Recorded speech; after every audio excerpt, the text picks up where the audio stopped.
आपका reproductive system. तो ये आपका रिप्रोडक्टिव सिस्टम आप देख रहे हो कि इसमें गोनेट नज़र आ रहा है। ये फिगर आप लोग ध्यान दीजिएगा। अभी एक और मेरा बनाया हुआ भी आप देखोगे तो आपको ध्यान क्या देना है बेटा कि ये जो गोनेट है, पहली बात तो ये आपको ध्यान रखना है कि हर्माफ्रोडाइट होता है, हार्डमानिया, ठीक है। यानी कि गोनेट इसके जो स्पर्म्स एंड ओवा है ये दोनों एक ही गोनेट में प्रेजेंट होते हैं। तो पेयर्ड फॉर्म में होता है ये गोनेट, राइट गोनेट एंड लेफ्ट गोनेट। और एक सिंगल गोनेट में बहुत सारे लोब्स प्रेजेंट होते हैं, ठीक है। तो ये डिटेल में अभी मैं आपको बताती हूँ। फिलहाल आपको क्या ध्यान देना है कि it is hermaphrodite, it exhibit protogyny and this ensures cross fertilization. तो प्रोटोगाइनी का मतलब इनमें ओवा पहले मैच्योर हो जाते हैं। स्पर्म एंड ओवा दोनों एक ही जगह, एक ही गोनेट में प्रेजेंट होते हैं। So left gonad lies in the intestinal loop and right gonad lies above the pericardium. तो ये भी आपको ध्यान देना होगा कि लेफ्ट गोनेड जो है इंटेस्टाइनल लूप के साथ में, मतलब उसके बीच में होता है एक तरह से आप मान लीजिए, और राइट गोनेड जो है वो पेरिकार्डियम के ठीक ऊपर प्रेजेंट होता है। Gonad consists of 10 to 25 distinct lobes arranged in 2 rows. तो आप देखिए ये 2 रोज हैं और आगे भी अभी क्लियर हो जाएगा।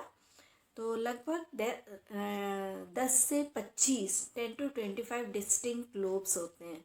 इनमें से केवल एक लोब होगा ऐसा जो कि मतलब पेयर्ड फॉर्म में नहीं होगा। तो ये पोस्टीरियर साइड वाला आपको दिख रहा है जो कि पेयर्ड फॉर्म में नहीं है। So lobe is bisexual and has an outer large brick colored testicular part. तो बाहर की तरफ का, बाहर से मतलब ये है कि पेरीफेरी पे, है ना, जो पेरीफेरी है पूरे इसके गोनेट का वो डार्क रेड कलर का होता है, जबकि अंदर वाला हिस्सा कैसा होता है, पिंक कलर का, लाइट कलर का होता है। तो आप डार्क रेड बोलो या ब्रिक कलर बोलो, बात एक ही है। ओके, सो टेस्टिकुलर पार्ट कैसा होता है, डार्क होता है ना, and inner small pinkish ovarian part that is pink. So इसके अलावा गोनेड हो गया, गोनेड के अलावा गोनोडक्ट्स हो गए। अब हम आगे चलते हैं, इसको और अच्छे से समझते हैं। तो आप देखिए रिप्रोडक्टिव सिस्टम में आपको डिस्क्राइब कैसे करना है। आप देखो रिप्रोडक्टिव सिस्टम में आप क्या बताओगे कि it has 2 organelles, first is gonad and second one is gonoducts. Okay, so ये 2 चीज़ें आप डिस्क्राइब करोगे। तो पहले हम आ जाते हैं, हमने आपको बता दिया है इट हैज़ 2 गोनेड्स और दोनों के दोनों गोनेड्स की साइज सेम होगी, यानी कि 3 सेंटीमीटर होगी। ओके, आप इस तरह से देख लो कि गोनेड की साइज इतना बड़ा यहाँ पे इनलार्ज करके दिखाया जा रहा है, जबकि ब्रेन डीजेनरेटेड फॉर्म में था तो भी एडल्ट में 4 सेंटीमीटर था, और गोनेड कितना छोटा है, 3 सेंटीमीटर का है दोनों, ठीक है। तो इस तरह से मिला के 6 सेंटीमीटर के हो गए। सो लेफ्ट जो है वो इंटेस्टाइनल लूप में आपको बता चुकी हूँ, और राइट जो है वो डॉर्सल टू हर्ट या dorsal to above the pericardium आप बोल सकते हो। तो लगभग 10 to 25 आपको बता दिया लोब्स होते हैं। So it is hermaphrodite. तो हर्माफ्रोडाइट से मतलब अब क्या है, इसको कैसे आप डिस्क्राइब करोगे। पहले नंबर पे आप देखिए कि an outer testicular reddish part होता है, and reddish part is of sperms. तो टेस्टिकुलर पार्ट स्पर्म्स के लिए हो गया, और दूसरा inner ovarian pinkish part of ova, ठीक है। सो आप इस फिगर में अब आ जाओ, ध्यान से फिगर को देखो। आप लोग बुक में भी देखिएगा इस फिगर को, और बुक में देख करके एंड देन आप लोग साथ साथ बेटा जो बताती हूँ मैं उसके नोट्स आप लोग बनाते जाया करो। सो ये नोट्स आपको बहुत काम आएगा एग्जाम में। तो जब भी आप हमारा लेक्चर सुनिए साथ में आप लोग राइटिंग भी किया करिए, ओके, पॉज कर करके। सो फिगर में आप देख रहे हो कि ये पूरा का पूरा आपको लीफ लाइक एक स्ट्रक्चर दिख रहा है, ठीक है। तो लीफ का जो पेडंकल वाला हिस्सा है वो क्या है, दैट इज द ओविड्यूकल अपर्चर, जो एंड है, बेस है, आप कह सकते हो बेस है जो लीफ का, दैट इज द ओविड्यूकल अपर्चर। अब ये ओविड्यूकल अपर्चर और साथ में स्पर्मिड्यूकल अपर्चर, ये दोनों ही चीज़ें इस यहाँ पर ओपन हो रही हैं। तो ये जो एंड है, इस एंड को हम क्या बोलेंगे, open into the atrial cavity. तो जो राउंड स्ट्रक्चर आपको एंड पे पेडेंकल जैसा दिख रहा है वो ओपन कहाँ पर हो रहा है, एट्रियल कैविटी में ओपन हो रहा है, ओके। तो ये एट्रियल कैविटी में ही इसके अंदर ये जो ओविड्यूकल अपर्चर है इसमें आपका साथ ही साथ कंटिन्यू कर रहा है स्पर्मिड्यूकल अपर्चर भी। सो दोनों ही अपर्चर ओपन हो जा रहे हैं कहाँ पे, एट्रियल कैविटी में। अब आइए आप देखिए कि टेस्टिस लोब्स पेयर्ड फॉर्म में आपको उधर की साइड और इधर की साइड दोनों साइड दिख रहे हैं। तो जो पेरीफेरी होगी वो रेड कलर की होगी, ठीक है। मिडिल पार्ट में अब आप आ जाइए। अब अच्छा, लोब्स की बात हम कर रहे हैं तो आपको एक और चीज़ बता दूं कि ये जो पोस्टीरियर अनपेयर्ड लोब है ये एक ज़रूर होता है लास्ट में, ओके, पोस्टीरियर साइड में, गोनेट की पोस्टीरियर साइड में जो एक बड़ा वाला अनपेयर्ड लोब होगा उसकी साइज थोड़ी सी एनलार्ज्ड है और वो पेयर्ड फॉर्म में नहीं है, बाकी सारे पेयर्ड फॉर्म में, ओके। मिडिल पोर्शन पे आप ध्यान दीजिए, ये जो पेडंकल आगे को कंटिन्यू कर रहा है उस पे आप ध्यान दो कि वहीं पर आपका टेस्टिकुलर अपर्चर भी कंटिन्यू करेगा एंड पे, और साथ में आपको जो वेन्स दिख रही है, लीव्स पे जैसे वेन्स होते हैं ना, तो वो वेन्स के फॉर्म में जो दिख रहा है those are the ovarian lobes. Veins के जैसा जो दिख रहा है वो क्या है, ओवेरियन लोब है।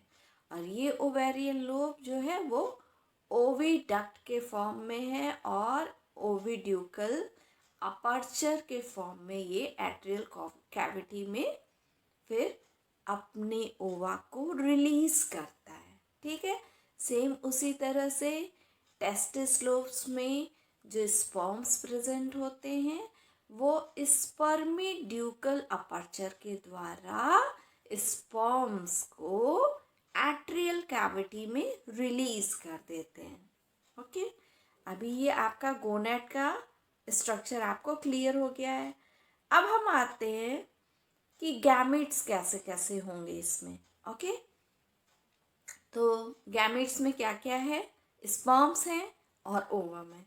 तो सबसे पहले नंबर पे आप देखिए स्पर्म्स जो होते हैं वो माइक्रोस्कोपिक होते हैं। आप लोग वैसे भी पढ़ते होंगे रिप्रोडक्टिव बायोलॉजी या एम्ब्रियोलॉजी, तो उसमें आप लोगों को ये बताया जाता होगा कि smallest single cell is sperm and largest single cell is ovum, ठीक। तो यहाँ पे भी आपको एकदम क्लियरली दिख रहा है कि कितना बड़ा सा आप देखिए ओवम है, जबकि उसके कंपैरिजन में स्पर्म बहुत छोटा सा है, ठीक। स्पर्म्स के कौन कौन से पार्ट होंगे, हेड होगा, मिडिल पीस होगा और एक लंबा सा वेरी लॉन्ग वाइब्रेटिंग टेल। ये वाइब्रेटिंग टेल आपका ये देखना है, प्रेजेंट है, ठीक है। तो this is the structure of sperm. Gonad के ठीक नीचे आपको दिख रहा है स्पर्म का स्ट्रक्चर, लंबी सी एक थ्रेड लाइक टेल और हेड प्रेजेंट है। अब आते हैं ओवम पे। ओवम में आप देखो क्या क्या है। लार्जेस्ट सेल है सिंगल सेल, ठीक है।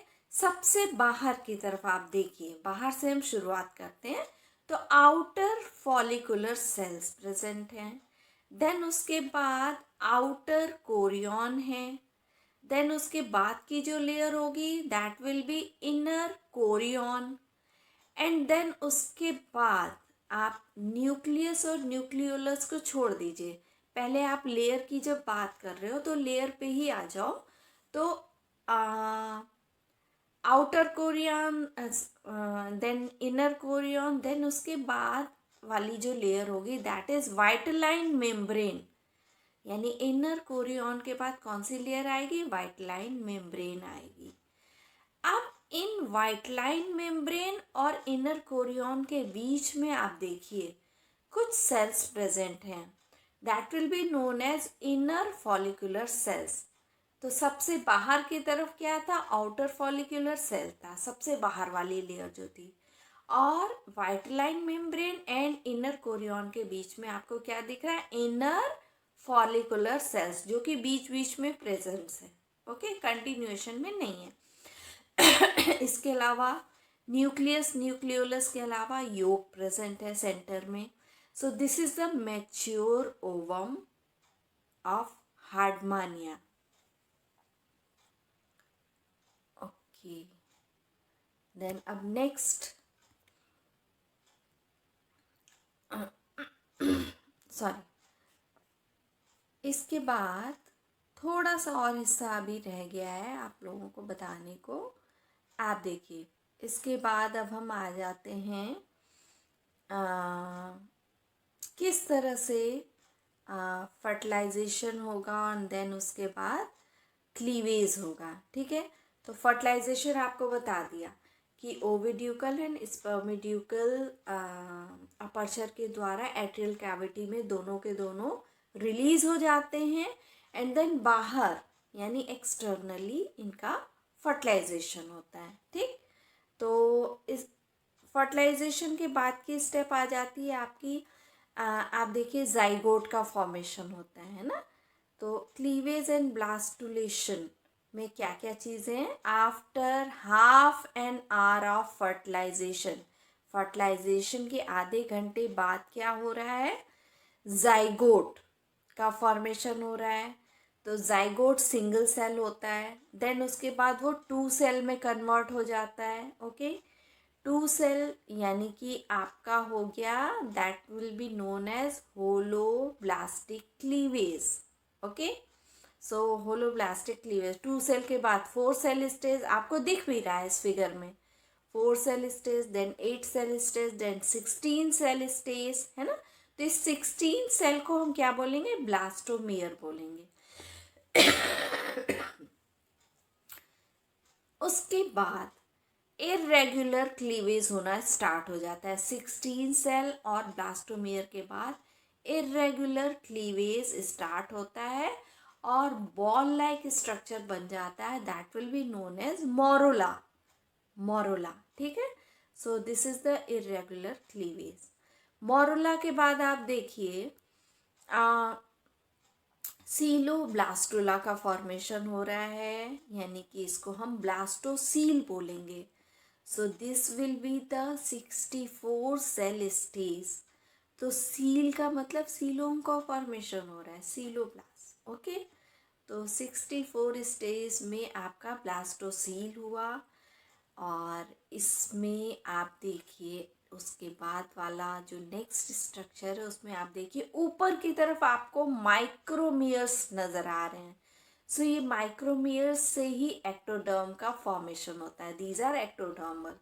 ओके, देन इसके बाद आप देखिए नीचे की तरफ बड़े बड़े से सेल्स दिख रहे हैं जिसको हम मैक्रोमियर्स बोलेंगे। सो ये मैक्रोमियर्स जो है ये एंडोडर्मल होते हैं, एंडोडर्म के फॉर्मेशन के लिए रिस्पॉन्सिबल होते हैं। देन उसके बाद नेक्स्ट स्टेप आप आ जाइए गैस्ट्रुलेशन। उसके बाद गैस्ट्रुलेशन होगा। तो गैस्ट्रुलेशन में क्या हो रहा है? आर्केंटेरॉन का फॉर्मेशन हो रहा है प्लस न्यूरल ट्यूब या न्यूरुला का फॉर्मेशन हो रहा है गैस्ट्रुलेशन के दौरान.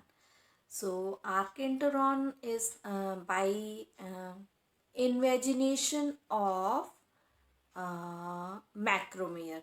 ठीक है, तो मैक्रोमेयर का जब इन्वेजिनेशन का मतलब क्या होता है, एक उसमें जैसे एक फिंगर ऐसे डिप्रेस करो किसी आटे में या किसी चीज़ में, तो ये डिप्रेशन होता है ना, तो उसको हम आर्केंटरॉन बोलेंगे.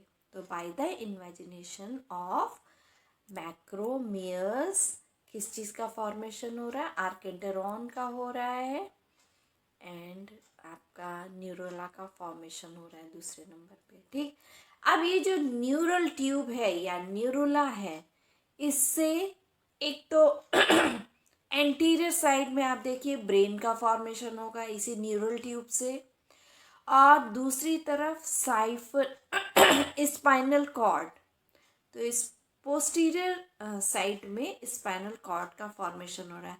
तो ये बेटा मैं आपको बता रही हूँ, ये मतलब जाइगोट के बाद आप ये सारी चीज़ें स्टार्ट हुई, तो ये लार्वल स्टेज में ये सारी चीज़ें डेवलप्ड हैं. यानी कि ये जो न्यूरल ट्यूब है ये ब्रेन एंटीरियरली ब्रेन में और पोस्टीरियरली स्पाइनल कॉर्ड में. ठीक है, इसमें कॉर्ड प्रेजेंट है, ये तभी तो ये किस में आते हैं, यूरोकॉर्डेट्स में आते हैं ना. सो लार्वल कंडीशन में इनमें प्रेजेंट होता है. सो अब इसके बाद देखिए ये जो आपका न्यूरुला है that is the ascidian tadpole larva. ठीक है, एसिडियन टैडपोल लार्वा में ये चीज़ प्रेजेंट होती है, ब्रेन और साथ में न्यूरोला, ये दोनों चीज़ें. अब हम आते हैं, तो पहला वाला जो था आपका ये प्री लार्वल स्टेज था. अभी तक जो मैंने आपको बताया फर्टिलाइजेशन से लेकर के ये पूरा आपका क्लीवेज एंड ब्लास्टुलेशन तक, so that was the pre larval condition. Second number पे ऊपर से थोड़ा सा कट गया है, तो सेकेंड नंबर पे अब आ जाएगा पोस्ट एम्ब्रियोनिक और लार्वल डेवलपमेंट. ये बहुत इम्पॉर्टेंट पॉइंट है बेटा, ये आपका अलग से एक पॉइंट दिया हुआ है आपके सिलेबस में, तो यहाँ पर हम एंड करते हैं. शॉर्ट में आप बस इसको समझ लीजिए कि जो पोस्ट एम्ब्रियोनिक लार्वल डेवलपमेंट होगा that will B indirect development. Indirect का मतलब क्या होता है कि लार्वल स्टेज अलग होगा और एडल्ट फॉर्म अलग होगा. ठीक है, वो मतलब चेंज लार्वल स्टेज से होते हुए, मतलब डायरेक्ट एक जो एडल्ट होता है वो अपने जैसा ही एडल्ट जैसा छोटा सा एडल्ट छोटा सा ऑर्गेनिज्म डेवलप ना करके लार्वल कंडीशन को पहले में रहेगा एंड देन उसके बाद एडल्ट कंडीशन में आएगा. तो दोनों में काफ़ी डिफरेंस होता है. So post embryonic larval development में इन्वॉल्व फर्स्ट नंबर पे free swimming tadpole larva undergoes retrogressive changes. Progressive नहीं, आपको ये याद रखना है कि हार्डमानिया में रिट्रोग्रेसिव है, प्रोग्रेसिव नहीं है. यानी कि लार्वा एडवांस्ड है और एडल्ट कैसा है, वो बहुत ज़्यादा बैकवर्ड है या फिर सारे ऑर्गेनिज उसके डीजेनरेटेड कंडीशन में रहते हैं. ओके, सो उतना एडवांस्ड या एक्टिव एडल्ट नहीं होता है, जबकि लार्वा एडवांस्ड होता है, उसमें ब्रेन भी डेवलप्ड है. तो फर्स्ट हो गया फ्री स्विमिंग टैडपोल लार्वा और दूसरा हो गया मोस्ट डीजेनरेटेड सेडेंटरी एडल्ट. तो इसके बारे में हम नेक्स्ट लेक्चर में डिस्कस करेंगे. So this is all about today's.